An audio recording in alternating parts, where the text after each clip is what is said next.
Hey friends, today I am traveling to Surf City to go to the Sea Turtle Hospital.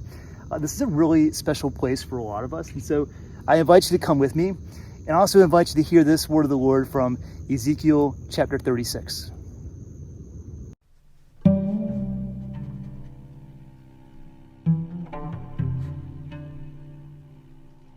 Therefore say to the house of Israel, this is what the sovereign Lord says. It is not for your sake, O house of Israel, that I am going to do these things, but for the sake of my holy name, which you have profaned among the nations where you have gone. I will show the holiness of my great name, which has been profaned among the nations, the name you have profaned among them. Then the nations will know that I am the Lord, declares the sovereign Lord, when I show myself holy through you before their eyes. For I will take you out of the nations. I will gather you from the countries and bring you back into your own land. I will sprinkle clean water on you, and you will be clean. I will cleanse you from all your impurities and from all of your idols. I will give you a new heart and put a new spirit in you. I will remove from you your heart of stone and give you a heart of flesh. And I will put my spirit in you and move you to follow my decrees and be careful to keep my laws. You will live in the land I gave you to your forefathers. You will be my people, and I will be your God.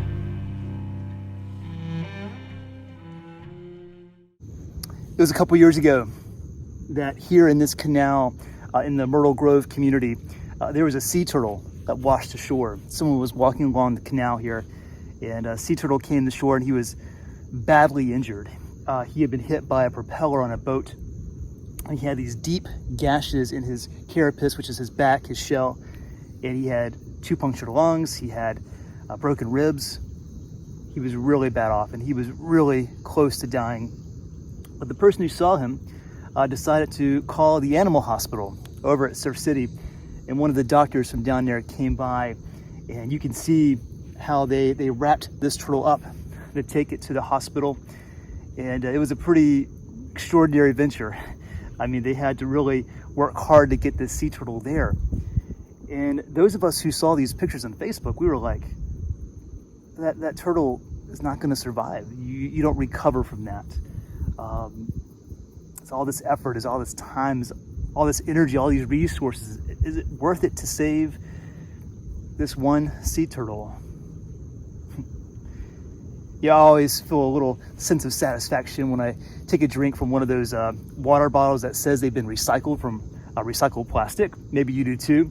I did nothing to earn that satisfaction, but I do feel good about it. You know, you drink it and then you think, I wonder what this plastic was before it was recycled. I wonder how much time and energy it took to take this old plastic and to form it into this water bottle.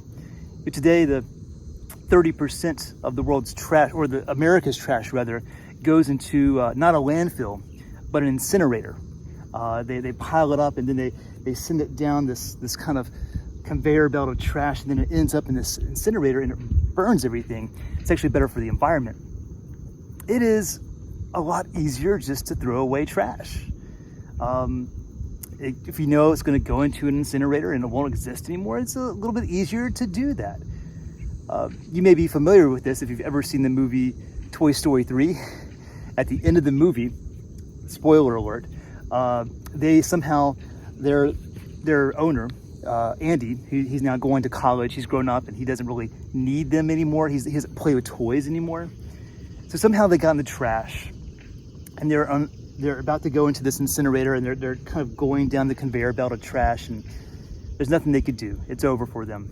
Like, they're no longer valued as toys, they're trash, they're about to be burned up, and they begin locking arms, and it's emotional. And they say their goodbyes to each other, and then at the last minute, something scoops down and picks them up, and they end up going back into the box in Andy's house, and he donates them to a little boy who sees these old toys as new toys again.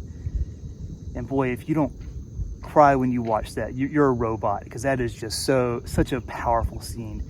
Picking up something old, something that seemed as useless, and repurposing it, making it new all over again. It's just beautiful.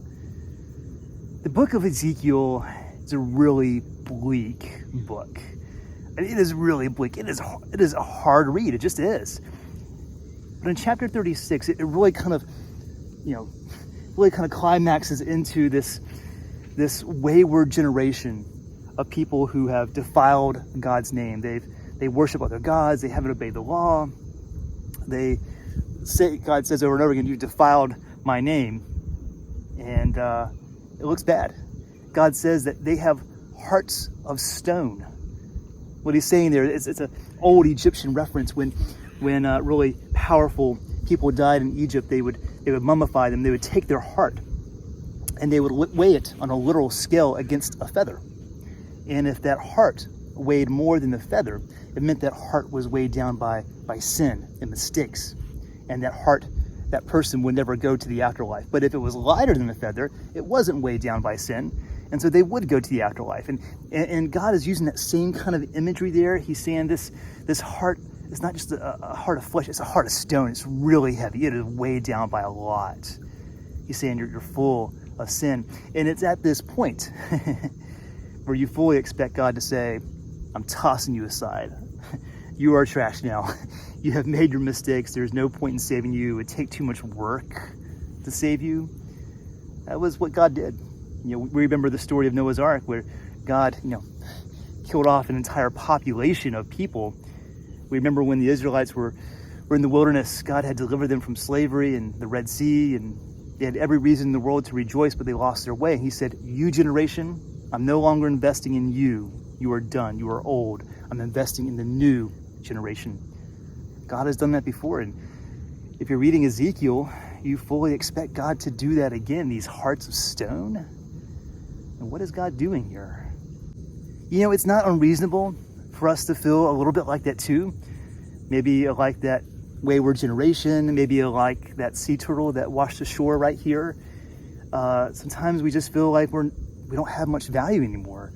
When we get older, that sort of youthful vigor, that idealism, that inspiration, that enthusiasm, it sort of wanes away. We get sort of battered and beaten by the world. We get a little jaded.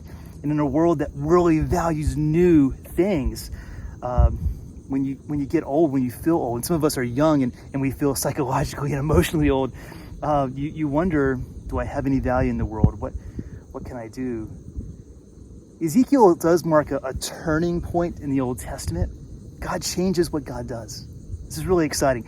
Instead of God just sort of tossing aside the old and saying, "I'm just going to do a new thing now," God says, "I'm going to take these old hearts of stone, I'm going to turn them into hearts of flesh. I'm not going to give up on them. I'm going to take what's old and make it new again." What God is saying is, I'm going to recycle. I'm going to put the time and energy, and it's a lot of time and energy, decades actually, and I'm going to make this all new again. God is saying once more, I'm going to recycle. The turtle that went to the hospital there, they rushed it in to do surgery. It took hours and hours. It was really touch and go. I spoke to one of the volunteers there who was really familiar with the situation. They said the turtle, whom they called Myrtle, because they found it in the Myrtle Grove community, they said the turtle almost died.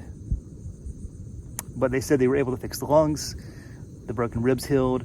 They put these extreme kind of braces, they screwed in these braces into its carapace, and it sort of helped the shell to heal. The shell will heal kind of like a broken arm.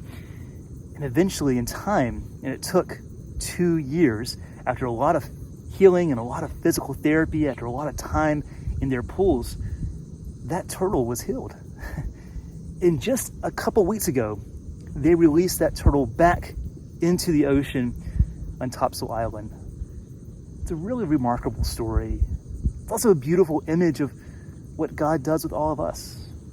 When you get old, whether it's your bodies or your minds or whatever, God doesn't just toss you aside.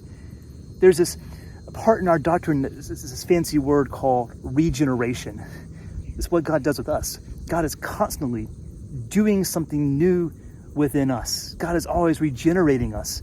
Though we may feel old, though we may feel useless, God is always doing a new thing. God is always turning the old into new within us.